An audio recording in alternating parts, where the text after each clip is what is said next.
It's been canceled. The Fly? No, our series. Oh. Yes, that was the actual finale of a real network sitcom from 1987. A show about a guy who committed green card fraud by marrying his housekeeper with a laugh track.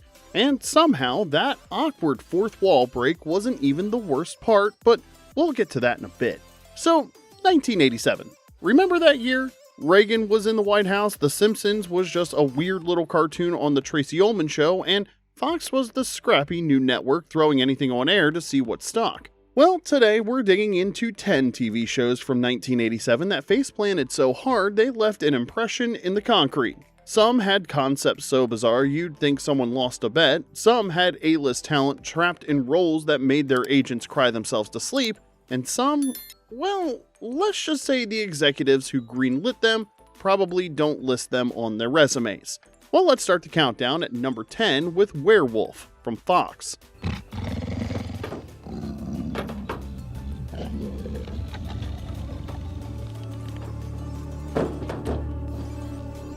So, it was 1987 and Fox was a new network. Some executives were sitting around thinking up show ideas when one of them said, "I've got it. What about a dark, super serious horror show about this college dude who turns into a werewolf and has to kill the originator of his bloodline to break the curse?" Somebody else with some pull must have said make it so, because soon after that, us casual viewers had to endure Werewolf. Our main guy, Eric Cord, played by John J. York, who'd later become a soap opera staple on General Hospital, shot his werewolf roommate in self-defense after getting bitten and ended up cursed himself. From there, he spent the series transforming into a werewolf and being hunted by a relentless bounty hunter named Alamo Joe. And yes, that was actually his real name. Fox wanted some star power, so it went all in and got Chuck Connors, you know, the rifleman, to play the ancient werewolf they were hunting. Rumor had it he would wear these red contacts between takes just to freak people out. Chuck was 100% committed to this bit. Fox also invested in some pretty decent special effects for 1980s TV. There was lots of practical makeup, fog machines working overtime, and at least 2 transformation sequences per episode. Side note, somebody decided requiring a full moon got in the way of the storyline, so they tossed that rule. In the series, transformations were signaled by a glowing pentagram on the palm, not tied to the lunar cycle. Triggers included emotional stress or other factors, so characters could wolf out whenever their trauma kicked in. Simple, right? The problem was nobody could figure out what kind of show it was trying to be. Was it a monster of the week thriller, a fugitive drama, or maybe even a supernatural soap? It was like the creators threw The Incredible Hulk, Kolchak, and The Fugitive into a blender and then dressed the result in a leather jacket. No wonder viewers kept forgetting when it was on. The series got its silver bullet after 29 episodes. Unfortunately, it never got a proper US DVD release thanks to music rights issues. But in 2020, a French company finally put it out on Region B Blu-ray, though you'd basically have to move to Europe to watch it because it doesn't play on US Blu-ray players. Number 9, Shell Game, CBS.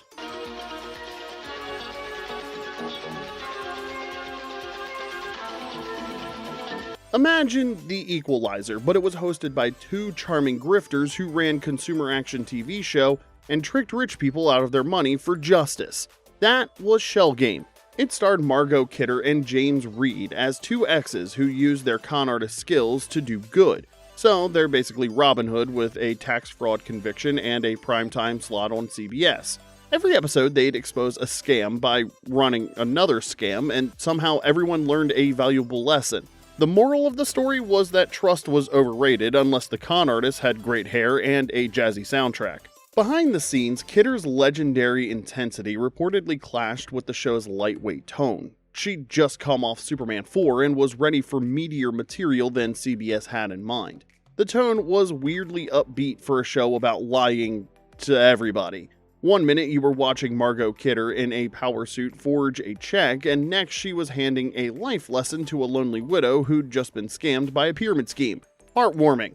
The Los Angeles Times called it an adventure, comedy, drama, whatever series and said it was a little too slick and underdone at the same time.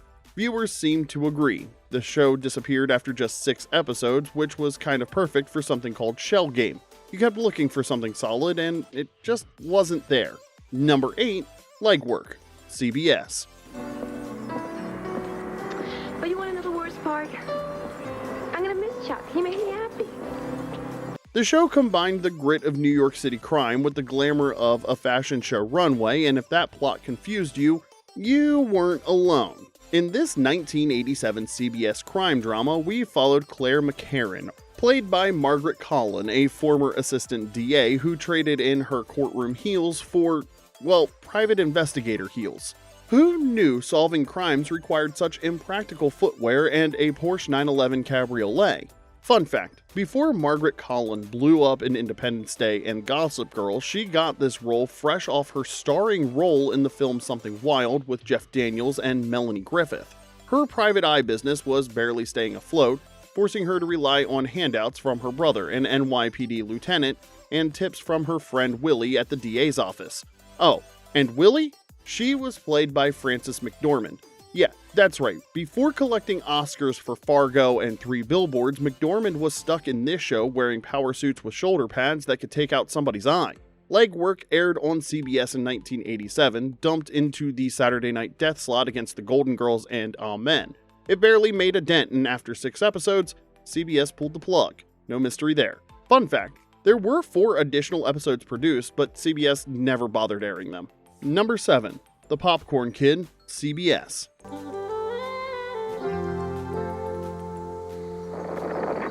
Hard to believe. Okay, have you ever wondered what happened when a teenager's Hollywood dreams were stuck in a sticky-floored, totally empty movie theater in Kansas City? No? Well, me neither, but CBS gave us a whole show about it anyway. The Popcorn Kid was their attempt at whatever this was supposed to be. I'm still really not sure. Anyway, our hero, Scott Kreisman, played by Bruce Norris, was this 16-year-old movie fanatic with Hollywood dreams. But instead of actually being in Hollywood, he was working at the Majestic Theater, this old-school movie palace that missed the memo about multiplexes taking over. His co-workers included a manager who seemed like he hated joy, a projectionist who treated film reels like they were his children, and Gwen, the snarky usherette. And get this, Gwen was played by Penelope Ann Miller. Yeah, the same actress who was already in Adventures in Babysitting and would later star with Al Pacino in Carlito's Way. Seeing an actress of her caliber stuck serving popcorn in this show was like watching a Ferrari being used to deliver newspapers. Somebody at the Chicago Tribune basically called it all butter, no substance, which is a really bad pun for a really bad show, which felt right. The whole thing evaporated after just 6 episodes. I'm pretty sure even the CBS executives pretend it never happened. But hey, if you're feeling nostalgic or just morbidly curious, the whole series actually surfaced online. So if you want to see Penelope Ann Miller in a role she probably leaves off her resume, check YouTube or the Internet Archive. Number 6, Once a Hero, ABC.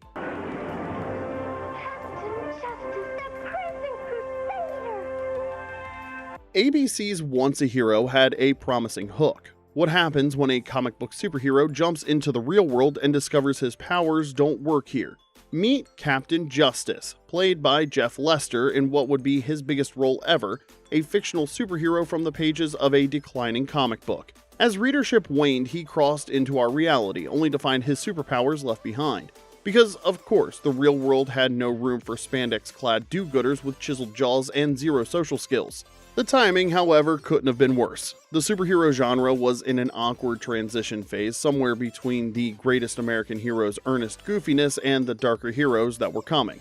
Viewers just didn't want meta commentary from a superhero at that time. Captain Justice's creator, Abner Bevis, a jaded comic book artist played by veteran character actor Milo O'Shea, was less than thrilled to see his creation come to life. Alongside them was Gumshoe, a noir-inspired detective who seemed perpetually confused about which decade he was in. Critics called it ambitiously weird, but fundamentally confused, which was exactly how Captain Justice felt about our world. ABC pulled the plug after just 3 episodes aired, though they'd filmed 7. The network didn't even bother burning off the remaining episodes in summer. That's how confident they were in their decision to cancel. Number 5, Karen's Song, Fox. Stephen, when you leave, be sure to take everything that belongs to you. By 1987, Patty Duke was a Hollywood legend. An Oscar winner by 16 for The Miracle Worker, a breakout dual-role teen icon on The Patty Duke Show, and someone who had spent 2 decades proving she could handle anything from prestige drama to network TV, which made Karen's song all the more puzzling. The 80s had become Duke's failed sitcom era with ABC's It Takes Two and Hail to the Chief, where she played the first female US president, both getting the axe. So maybe it wasn't surprising she ended up on Fox's brand new network with a May to December romance show, trying to reboot her TV career before eventually bouncing back with Emmy-nominated turns on Touched by an Angel in the 90s. Here she played Karen Matthews, a 40-something book editor dating a man in his 20s. That man was Steven, played by Lewis Smith, who spent most of his screen time smiling like a guy who was just happy to be on TV. The relationship was constantly scrutinized by Karen's college-age daughter, Laura, portrayed by none other than pre-Lois and Clark Terry Hatcher. She was basically there to fire off sarcastic commentary and react like she'd just walked in on her mom doing something horrifying every single week. The show tried to say something about dating and double standards, but mostly said, let's write the same joke about menopause 10 different ways. Some critics believed the show was a waste of Duke's considerable talents, and audiences apparently agreed. Despite Duke's charm and star power, Karen's song lasted just 13 episodes before Fox quietly moved on. For an Oscar winner with her style of resume, this Fox dating sitcom was definitely a short career pit stop. Number 4, Boys Will Be Boys, formerly known as Second Chance, Fox. What kind of suit is that? Don't you like it? I wouldn't be caught dead in it. Okay, so before Matthew Perry was Chandler Bing, he had his first starring role as teenager Chaz Russell in Second Chance. So the premise was his future self, played by Keel Martin, died in a hovercraft accident in the far-off future of 2011. Yikes, we got that one wrong. Then he got sent back to 1987 to mentor his teenage self. But here's a bizarre fun fact. The pilot episode predicted Muammar Gaddafi's death in 2011, which got all kinds of attention when it actually happened years later. Spooky, right? We couldn't get hovercrafts, but they did predict the assassination of a world leader. Now, I thought there was some rule about not interacting with your younger self or you'll cause a rip in the timeline and universal doom, but I guess that rule didn't apply here. Thanks, Butterfly Effect. Anyhow, apparently Chaz was too good for hell but not quite heaven material, so St. Peter sent him back to fix his younger self's life. Halfway through the season, Fox executives looked at the ratings and had a full-blown panic attack. So they did what any reasonable network would do. They canceled they completely changed the entire show. They dropped all the supernatural stuff and renamed it Boys Will Be Boys, making it just about teen drama. So they ditched the angels, leaned into teenage hijinks, and still couldn't save what was actually Matthew Perry's first ever starring TV role, but hey, everyone had to start somewhere, even Chandler Bing. Number 3, Everything's Relative, CBS. She's always late. She's late to our wedding. Yes, that is Jason Alexander, and you probably didn't even recognize the future George Costanza with all that hair, and yes, this was real. Here, he played Julian Beebe, a straight-laced 33-year-old businessman forced to share a loft with his laid-back, womanizing younger brother, Scott, played by John Bolger, a working actor who'd later show up in everything from General Hospital to Law & Order. It was your classic odd couple setup. One wore suits, the other wore tank tops. One drank coffee from a mug and the other drank milk straight from the carton, and somewhere in between they learned valuable lessons about family, tolerance, and how to burn through a network budget in under 6 episodes. Their overbearing mom showed up a lot, there was a business partner, a loft in Soho, and it all felt vaguely familiar, like someone tried to blend The Odd Couple, Three's Company, and whatever sitcom tropes were lying around the CBS break room. Someone actually said, the show's laugh track seems to be having more fun than the audience, which pretty much summed it up. The series disappeared after just 6 episodes, joining the graveyard of pre-Seinfeld Jason Alexander projects such as ER. Number 2, I Married Dora, ABC. Well, that's a comfort to me, Dora. I won't have to pack my mop. You know how some shows age like fine wine? Well, this one aged like milk left in a hot car. I Married Dora, Not the Explorer, was just wow. Daniel Hugh Kelly, who was hot stuff after Hardcastle and McCormick, played Peter, this architect guy who just straight up married his Salvadorian housekeeper to keep her from being deported. Not because they were in love or anything romantic, no, it was just good old green card fraud with a laugh track. ABC promoted this as a typical family sitcom. Immigration advocates were like, what? And Dora was played by Elizabeth Pena, and honestly, she deserved so much better. She'd just been in Down and Out in Beverly Hills and La Bamba, and later won an Independent Spirit Award for Lone Star and voiced Mirage in The Incredibles. She's legit amazing, stuck in a show where her immigration status was literally the punchline every week. Sadly, Pena passed away in 2014, but her incredible range of work still deserves a lot of recognition. Oh, and playing the teenage daughter was a 14-year-old Juliette Lewis. This was way before Cape Fear, Natural Born Killers, and becoming the queen of weird 90s indie movies. Even this train wreck couldn't derail her career. Despite having some genuinely talented people stuck in this mess, ABC pulled the plug after 13 episodes. But they went out with probably the most brutally honest finale in TV history. The dad walked out of a jetway at the airport and said, "It's been canceled." Dora said, "The flight?" And he just said, "No, our series." Then the whole cast waved goodbye like they were being released from a hostage situation, so I guess you have to appreciate a show that could make fun of itself. Number 1, The Charmings, ABC. In 1987, ABC figured America was ready for Snow White doing laundry in Burbank. Long before Enchanted or Once Upon a Time, they gave us The Charmings. After a 1,000-year magical slumber, Snow White and Prince Charming awakened in Burbank, California with their 2 sons, their wicked stepmother Lillian, and a dwarf named Luther. Adjusting to modern life proved challenging, especially when your last memory involved castles and dragons. Christopher Rich portrayed Prince Eric Charming, while Snow White was played by Kathleen O'Heaney in the first season and Carol Houston in the second, because nothing screamed ratings confidence like swapping out Snow White mid-series. Judy Parfitt brought a delightful wickedness to Queen Lillian, whose spells often backfired, adding to the family's misadventures. The Los Angeles Times called it charmingly weird, but not enough viewers agreed. Despite its whimsical premise, The Charming struggled to find its audience. The show was moved from its original Friday night slot to Thursdays, placing it in direct competition with NBC's A Different World and The Cosby Show. Unsurprisingly, it couldn't compete and was toast after 21 episodes, with 1 remaining unaired in the United States. And there you have it, 10 shows that TV execs in 1987 thought were going to be the next big thing, and viewers were like, yeah, no thanks. TV's forgotten file drawer of flops, faceplants, and disasters. Hey, did we miss any show you actually remember watching? Drop it in the comments section below, because I love hearing people say, I swear I didn't hallucinate this weird show.